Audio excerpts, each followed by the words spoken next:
அவற்றை தம் பணியாளர்களுக்கு காட்டுமாறு கடவுள் இவ்வெளிப்பாட்டை கிறிஸ்துவுக்கு அருளினார். அவர் தம் வானதூதரை அனுப்பி தம் பணியாளராகிய யோவானுக்கு அவற்றை தெரிவித்தார். அவர் கடவுள் அருளிய வாக்குக்கும் இயேசு கிறிஸ்து வெளிப்படுத்திய உண்மைக்கும் ஏன் தாம் கண்டவை அனைத்துக்குமே சான்று பகிர்ந்தார்.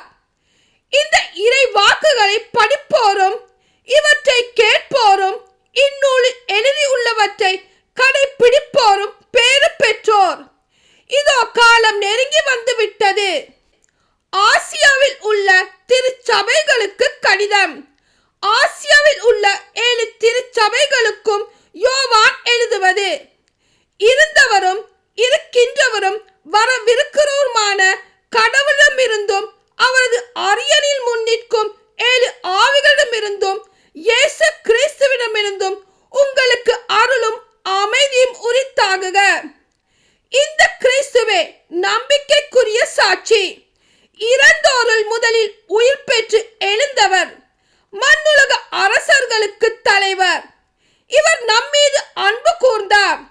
தமது சாவு வாயிலாக நம் பாவங்களில் இருந்து நம்மை விடுவித்தார்.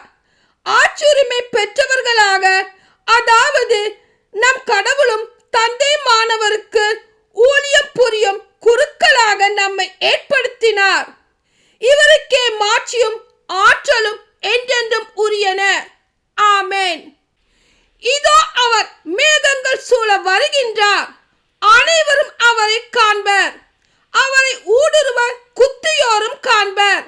அவர் பொருட்டு மண்ணுலகின் குலத்தார் அனைவரும் மாரடித்து புலம்புவர். இது உண்மை. ஆமென். அகரமும் நகரமும் நானே என்கின்றார் கடவுளாகிய ஆண்டவர். இருந்தவரும் இருக்கின்றவரும் வரவிருக்கின்றவரும் எல்லாம் வல்லவரும் அவரே. ஆமென்.